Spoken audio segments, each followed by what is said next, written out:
Hello citizens, this is Digital Master with a bite-sized information-based video. I am creating these in an attempt to cover topics related to Star Citizen that may be a part of a larger system or process, but actually deserves its own attention. So instead of making a super long video covering broad or many concepts, I figured I can do small bite-sized videos covering each facet in a little bit more detail.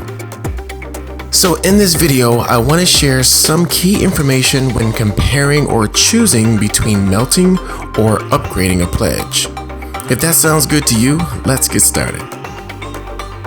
For the pledge system in Star Citizen, you have many options for managing your existing pledges.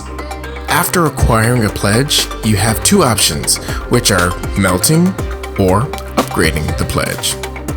There are some important differences between the two, and I want to help you be informed so that you get the best value when choosing either option. Let's begin with melting over CCU. When is it best to do so, you might ask? Well, melting allows you to exchange your pledge for store credit, in hopes of using that credit to acquire other pledges or items for sale on the RSI website. I wish to share some scenarios and my personal opinion on why you should or should not melt, compared to upgrading, or simply choosing against either. So here are some examples of why you might want or be required to melt instead of upgrade. Number 1, you've purchased a Warbond pledge and want to acquire a limited or hull limited ship.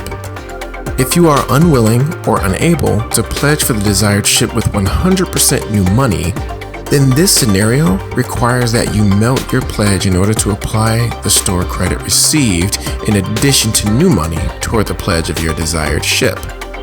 Number 2, you are targeting a game package that you are either unwilling or unable to pledge for with 100% new money. Game packages cannot be upgraded to, so if this is your scenario, then melting is your only option. Number 3, you want the option to buy back the pledge being melted. The only caveat is that it can't be an upgraded game package to begin with, as you can only buy back original game package contents. So here are some other things to know when melting. You only get what you paid. So if you purchased Warbond, you will only get the Warbond price back as store credit, not the ship's regular value. This is a big consideration because though you still get back what you put in, you lose out on potential additional value when upgrading instead of melting. So if you absolutely need to melt, be sure to check the following. Number 1, make sure you melt the least valuable ships or packages. Minimize the negative impact of melting by choosing the least valuable option in the form of monetary value as well as pledge value. For instance, what does the package contain? Is it LTI, Squadron 42, special hangars or other items? Those are all worth considering before making this decision.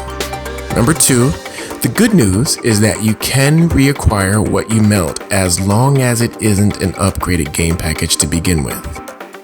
Now for CCU over melting. Here are some examples of why you might want to upgrade instead of melting. And here it is. When simply going from a standalone pledge or a ship within a package to another ship, CCU is almost always the better option.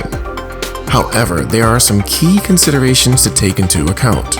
Number 1, all pledge add-on features, like insurance and hangars, are inherited by the newly acquired ship from the original package or pledge. So, if the pledge you are upgrading from has 6 months insurance, then the new pledge will have 6 months insurance. 2, you cannot upgrade to game packages. And 3, CCUs always go on standalone value of the originating ship, which is always more than its Warbond cost. So if you purchase the original as Warbond, you literally get a discount on the CCU as you inherit the standalone value, which again is more than what you originally spent. So if you are upgrading, be sure to check the following. Number 1, do you want the newly acquired ship or vehicle to have the add-ons of your original pledge? 2, Are you sure you will no longer want the original ship or vehicle? And or is it a limited or hull limited ship? That is to say, that it is only available for repurchasing through special annual sales. Here's the thing, if you are unsure, then consider melting, because it will give you a buyback of the original ship as long as the ship wasn't an upgraded ship to begin with. Finally, upgrading does not provide a buyback of the original pledge.